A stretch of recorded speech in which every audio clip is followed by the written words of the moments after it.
So good afternoon. It's a real pleasure to do another TED Talk, and today I'm going to talk to you about you, and share with you hopefully an idea that's really made a massive difference in my life and hopefully could make a massive difference in your life too. Now, I've spent my life really studying human beings.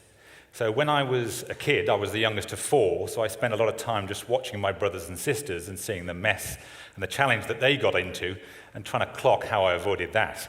And then I had the great fortune of training as a physician, and some of you may know that medical training is the most incredible opportunity because you get up close and personal with human suffering on every single level, on a daily basis. And I've been in the room where people have died right in front of me, and it's a really profound moment. I've also been in the room where life has come into the world. I've delivered a number of children, including 3 of my own 4 boys, one of whom is at the back. Hi, son.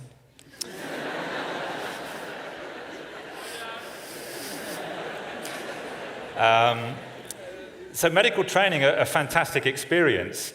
I became a researcher, initially an immunologist, and studied right down to the nano detail of how our white blood cells roll along the inside of our blood vessels and with really clever adhesion molecules stick and kind of squeeze out between the endothelial cells and fight infection, more recently as a neuroscientist. So right down at the nano level, and also at a much bigger scale. I've had the good fortune of working with CEOs and leaders around the world in some of our biggest companies and multinationals, looking at the hidden social dynamics and the networks that exist that determine whether a company succeeds or fails. As you heard, I've worked with elite athletes, helping them to win gold medals, read a lot, learned a lot, and through all that time, one question kept bothering me, sort of eating away at my brain. And that question was, if you could teach yourself, your children, or anybody one thing, what would it be? What would that one thing be? You're only allowed to teach one thing. So of all the things I've learned and understood, and it's that I want to share with you today. What is that one thing? I can tell you it's not eat an apple. That's not what it is, okay? So we're going to talk about that, but before I want to return just to really the story of you. Now, I don't know whether you remember, but there was a time before you knew you existed. For some of you, that was probably last Friday night after a skinful. But as we all grow up, there's a moment in our life, and this is a really beautiful moment if you witness it, where you can see about 1 year old, it might happen a bit sooner or a bit later, but roughly about 1 year old, where a child realizes they exist as a physical entity. It's that moment where they look in the mirror and they kind of go, oh, that's me. And they move their hand, and that hand moves, and they realize that that's them. So they have a physical awareness, if you will. But they haven't yet developed an awareness of their own emotional self, which is why you get the terrible twos. So when a 2-year-old is hungry, the world is hungry, and why aren't we eating? So there's that kind of intensity, that egocentricity in a 2-year-old. And so that's why they kind of get pest of power.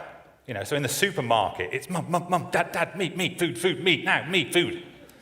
And they kind of bother you to a great extent. And then there's, again, it's witnessable, this moment where they suddenly realize that not only are they physically separate from you, but their emotions are not your emotions. And you may have witnessed this with a child walking down the aisle in the supermarket, eyes streaming red, bawling in frustration and rage that they can't get what they want, and then looking at you completely baffled. Like, why aren't you crying? We're hungry. We want those chocolates. And there's that sort of bafflement in their eyes, that sort of 1,000-yard stare. And that's the emergence of the awareness of the emotional self separate from the parent or the caregiver. So that's the sort of second level up. But it's not until they get to sort of 3 to 6 years old that they get into something called the conceptual self. And part of that emergence of the conceptual self is a sense of identity. So it's what you would know as consciousness, is they start to become aware, not only that they're physically and emotionally separate, but that they've got an identity. And it sort of blossoms between 3 and 6 years old. And one of the things that happens in the emergence of the conceptual self is language. So language is essentially a concept. It's a noise to represent something. So the emergence of the conceptual self happens, and we start to label our universe.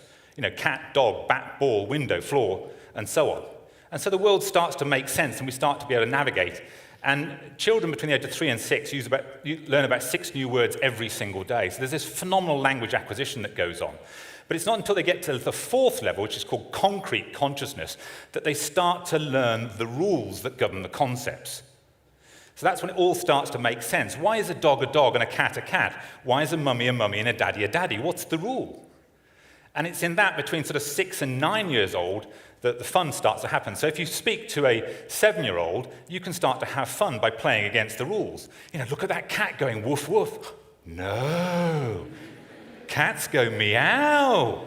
They don't go woof woof. Right? And it makes them laugh because you're basically playing against the rules. So there's this whole rule emergence that occurs in a child between 6 and 9. And then that's where most people stay. So most of the people you're going to meet in your life, 20, 30, 40, on the inside, 9. Right? See this in companies all the time, toys out of the pram, behaving like children. It's very common. Now, there is an attempt, usually in the early teenage years, to get beyond that concrete self, to get beyond the rules, which is why you get teenage conflict. You'll see it, and parents try to suppress this like it's a bad thing. It's a developmental stage. You shouldn't be suppressing this stuff. They're testing the rules. So there's this battle ensues. You told me to be home at 10. I want to be home at 11. You told me to be honest. You're not being on it. And the whole kind of fight breaks out. And they have the whole turbulent teenage years. And now, regardless of who wins that battle, whether it's mum or dad or the child, it sort of bobbles along for a few years. Now, eventually, regardless of who wins the battle, they leave home. Hopefully.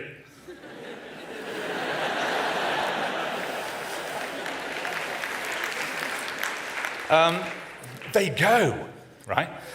So regardless, but then a much bigger parent called society comes in and imposes its rules. So a lot of people go back into the concrete. They're not in the transversal anywhere, they're back in the concrete following a set of rules. So we start to believe that we've got to get a degree, we've got to get a job, we've got to get a relationship, we've got to get a car, we've got to get a house, and we've got to get all these things to be a good corporate citizen. So we start to follow the rules. And we enter a company and we start to work our way up the career ladder, following the rules. And so a lot of people you'll encounter are back in that concrete. Their life becomes stereotypical. And you'll see people talk about this. No, look, that's not how we do things at this company. You be the chief executive, I'll be the chief financial officer. That's how we do it around here. It's a set of rules that we're all following. And we're often not even aware of those rules. And that will often happen for the rest of your life. You don't even realize you're running the rules. And by the way, these are rules that weren't given to you with your permission. They were just imposed by parents or society. We're not even aware of it. If you're lucky, you have a crisis. At some point in your life, something terrible happens to get you to question the rules. Now, remember, most people this never happens to, or if it does, it doesn't cause them to question. So that might be the loss of a loved one, the loss of a relationship, or something terrible happens, usually most commonly in midlife. And you enter the stage, what we call the disease of meaning, is it starts to occur to you that there's something wrong with the picture of your life. I've been following all these rules, and it hasn't delivered. I thought if I was a good corporate citizen, and I got a good job and a good house and paid tax and all of that stuff, I would be happy and blissful forever, and I'm not. That's the disease of meaning, and that is real pain. If that happens in a religious context, people call it purgatory. I mean, it literally is hell on earth. So people get into this state, and often they lash out, and they become unpleasant and negative and so on, because they're basically in pain. Now, there are 2 strategies to that pain. First strategy, much loved by students, anesthetic. Because if I can blot out the meaning of life, that kind of existential question, if I'm wasted on a Friday night, I don't have to think about that question, about what's the meaning of all this. It just goes away as a question. So then some people do this every night. Some people do it every weekend, getting wasted, either through alcohol and drugs. But the problem is, when the hangover wears off, the question returns. It's still there. And you can't answer it. So if you're smart, you realize anesthetics won't help you. So you get into the second strategy, which is distraction. There are lots of different types of distraction. Now that distraction can simply, you become a gym bunny, right? Let's pump some iron. Because while I'm feeling the burn, I don't have to think about the question. So I become the body beautiful, right? Stuck at the gym the whole time. getting the kick on the endorphins and so on. But you realize that actually when you get away from the gym, the question's there again. So the gym doesn't solve it. So you might use a very common strategy, sex, right? Because while I'm engaged in the intimacy of the sexual union, I don't have to think about the question because I'm too busy doing this. But you may have noticed that when the act is over, that bloody question comes back again, right? So some people go even more nuts. I'll have sex with 2 people, then a whole crowd, desperately trying to get away from this question that's bothering them, the meaning of their life. So if sex doesn't work, and it doesn't, ultimately, then you'll get into materialism. Shoes. I'll go and buy some shoes, right? Or a car, or a house, or a yacht. So we get into materialism, or some people that we see very common in industry, workaholism. They become work addicted. Because while I'm working that hard and having to do stuff, I don't have to think about the question. Now, none of that solves the problem. Because we mistakenly believe that the problem is out there and the solution is out there, whereas the real problem is in here. You cannot solve your sense of emptiness or your unrest with an external solution outside of yourself. So stop looking out there, you have to look in here. And particularly to look at your own emotional experience. Now, most people go through their life completely unaware of emotions, particularly as fellas, right? Somebody mentions the word emotions, we run for the hills. Okay? Now, emotions are just energy in motion. They're composite biological signals. The signals made up of all the pounding heart rate, the sweaty palms, the tension in the muscles, or whatever is going on biologically. It's stereotypical energetic patterns. Energy in motion. They are emotions. Now, we all have emotions every single second of every single day, even as fellas. Feelings, however, are something entirely different. Feelings are the awareness in our mind of the energy. So the energy is always there, but we don't necessarily feel it, and that's where we're stuck, is we haven't really learned to understand our own emotional life. So we go through our life believing how we're feeling on a moment-by-moment basis is down to somebody else. So we'll actually say this, you annoyed me, you made me unhappy, you did it to me. And we point the finger at other people, believing other people are the cause of our own unhappiness. So newsflash, nobody is doing it to you. Nobody's making you feel these things. I mean, what do you think that happens when you get frustrated with somebody else? Do they come up to you and inject you with frustration, with the chemicals of frustration? Did they create the electrical signals of frustration, the pressure waves, the sound waves, and so? No. You did that. You created that inside yourself in response to their poor behavior. So, if you can accept that you're doing it, it's not them, it's you. Now, that simple truth takes you from what we call the victim position, and it crosses the threshold to ownership. That's the most important transition you'll ever make in your life. So to help you navigate that, first and foremost, you have to understand where am I in the universe of emotions. Now, if I asked you to write down what emotion you're experiencing right now and gave you 5 minutes, you'd write a list of things, and then we said, okay, put your hands up, who's got how many, and we did a sort of test of how many you got. The average in a room like this would be about 10 or 12. There are 34,000 emotions that you can experience. Most people go through their life with 10 or 12. And just to try and help you navigate, I just want to show you an app that we've built to help people know where they are in the universe of emotions. So we've plotted all these emotions on a map. And this map shows you the axes. So to the top of the axis in the universe of emotions, we've got the ones that are sort of more energy, if you like, and to the bottom, the ones that are more relaxed. And to the left, the ones that are more positive, and to the right, the ones that are more negative. So you can see that we've plotted maybe the 20 commonest emotions there. And right now, as I'm talking to you right now, you're somewhere on this grid. You're somewhere in the universe experiencing one of these planets. And we can bring in the next 100 emotions.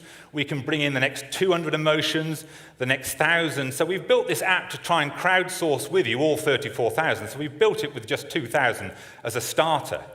And you can enter into one of the 64 galaxies that exist and start to navigate round and see where you are.